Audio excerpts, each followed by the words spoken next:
I had a really interesting conversation the last time I saw him. He was talking about extinction. It came up. That culture would implode. And out of that would come, he wouldn't say utopia, I'm sure, but out of it would come a different awareness, life, and what life means, and what nature means.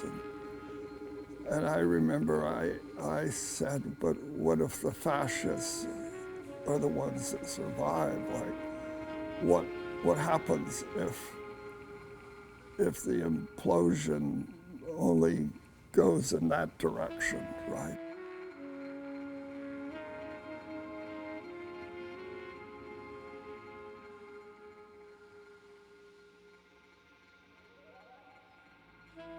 First of all, what he is, it's about empathy. It's about empathy of nature and empathy for people, human life.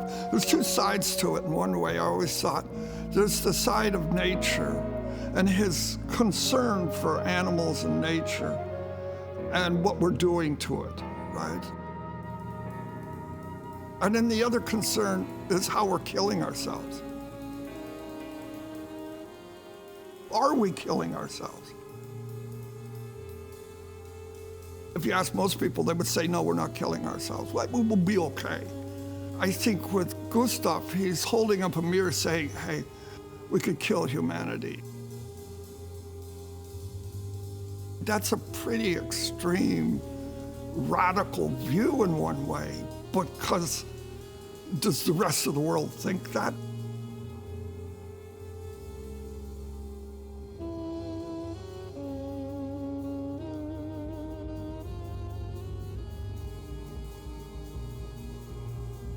He's using, the poison that cures, right? I think he used that term. And I think for me, that was really critical. With my own work, it's like I'm making work about fascism. Always have. Totalitarianism, patriarchy.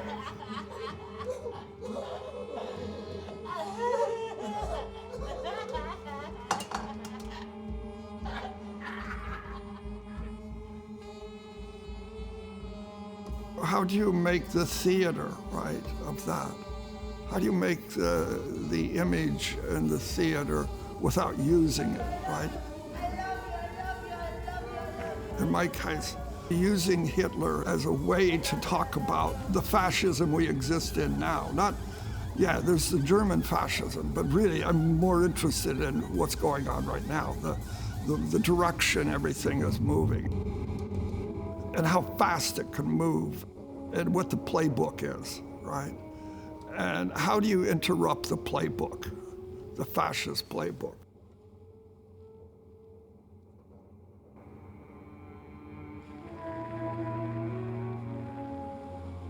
The project, the car project, the large one, the 100 cars or 109 car one. A large lot with an enclosure, a sort of plastic or a visqueen enclosure of some sort, some way to trap the air. And then the cars are all backed up all the way around.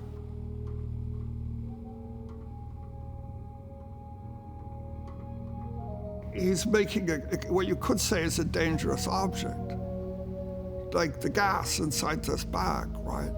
But we live in that situation. We are in that situation, right? So he's made, it's a mirroring, it's a type of mirror.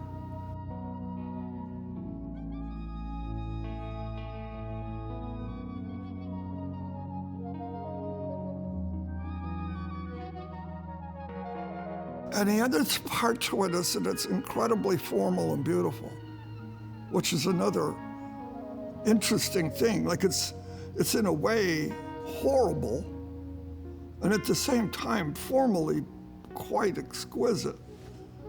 For me, how I see objects like that.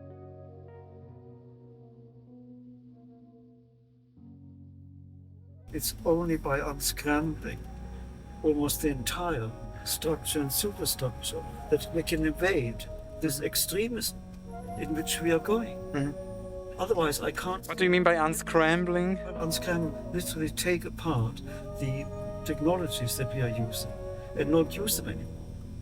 Not use them, prohibit them, to dismantle them. I think I see this as the only way to escape endless future catastrophes.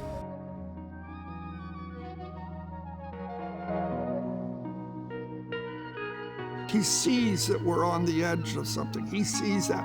He's been seeing it all along, right? So it's a kind of warning. The warning is,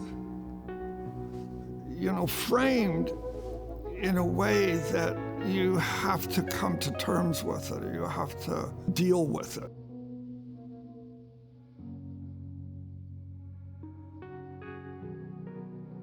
He talks about an artist as serving society, or he has a role to play as an artist, and it's to make this work, to do this. This has to happen. We have to become aware.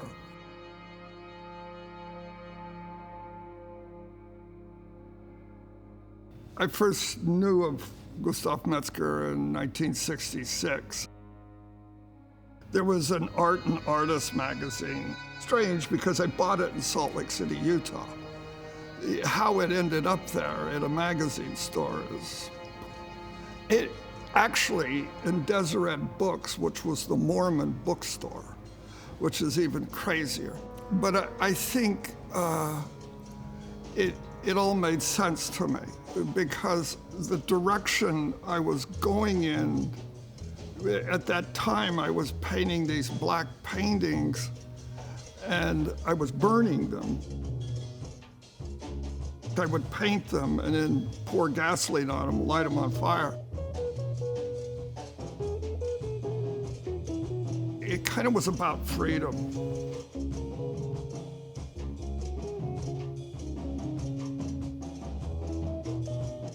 When he did the manifesto, he talked about it as like almost an encouragement for other artists to join.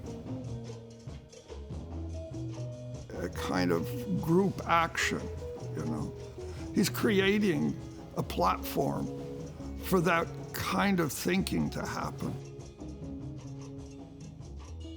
I think what he discovered with auto-destruction and auto-creation is a way to break away from the rigidity of art. It was a form of freedom. In the same way that Dada or Futurism begins to think about materials. I think it's a reoccurring thing that has to happen in art. Art needs to be shocked, I think at this point it really needs it bad.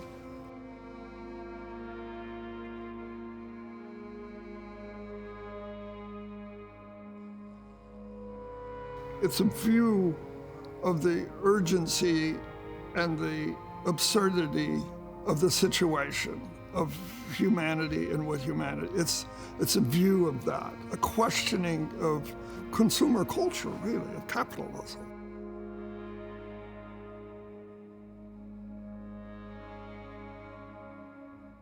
The subject of putting up a mirror that society doesn't want to see.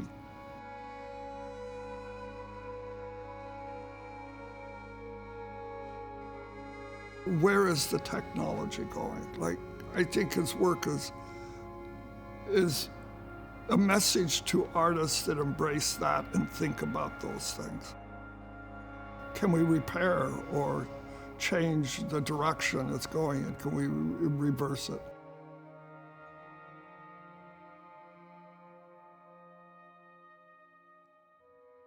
We're on the precipice of something disastrous, and so, yeah, I think, but, there's all kinds of ways to make art.